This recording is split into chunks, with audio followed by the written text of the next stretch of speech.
Hello Chandler, here's another video featuring Permaculture Dan.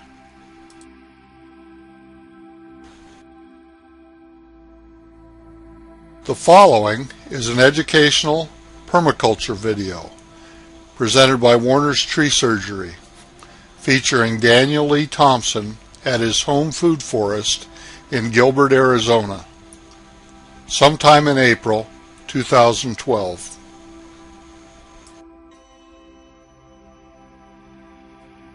And we're live again. Right. What we're actually describing is a hydrologic cycle intact and a erosional cycle intact. And we can measure the percentage. This is 26% return. This is 97% return.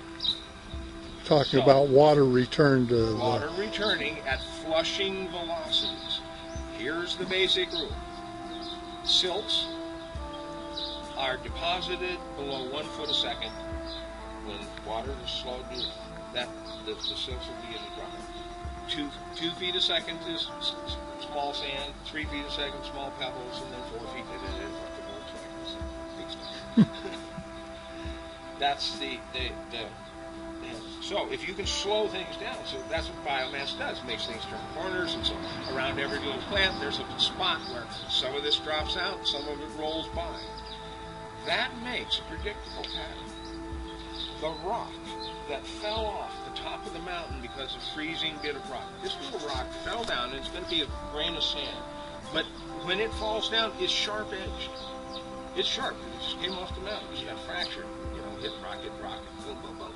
That rock wouldn't make it to the ocean for 1,000,000 years. But we made it move to the ocean in 200 years by taking away the biological structure of the water.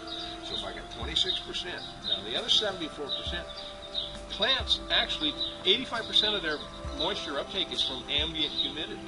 Only 15% comes up through the roots.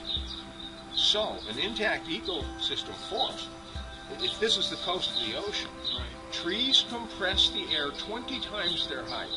So where's dew point right now? Up there, way up there. And that's, if we've got a cloud up there, that's where the dew point is. If I can get the dew point down here, it's all rain.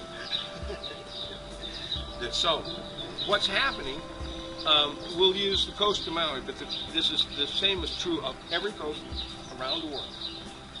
Earth rotates, the same amount of water that heats up over the ocean comes to shore.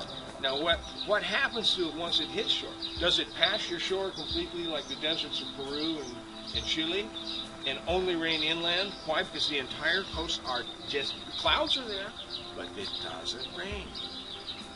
There's no compression factor. There's no getting the stuff. It's just stratified and moving over the top of it. So the trees and the vegetation actually trap the water, so trap the water. So when the water comes to shore, what does the plant do? It immediately takes it in and then gets it right back out.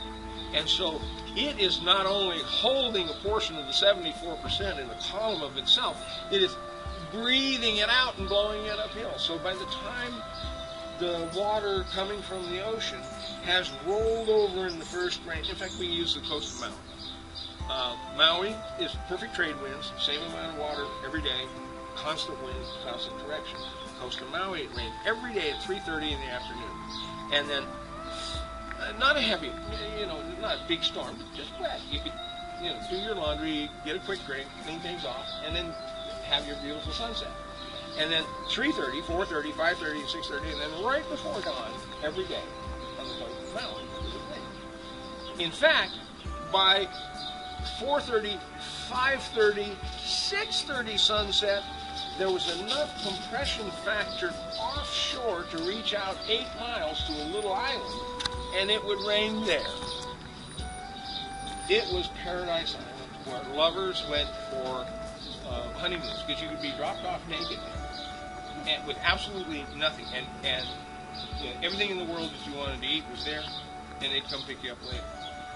Well, Koch of McDonald's bought the coastal forests of Maui because he didn't want to ship beef to Hawaii. He grows beef there, and he says, oh, this place has it rains every day. So I'll tell you the rest of the story in a minute. This video was made in Gilbert, Arizona. The person talking is Dan Thompson.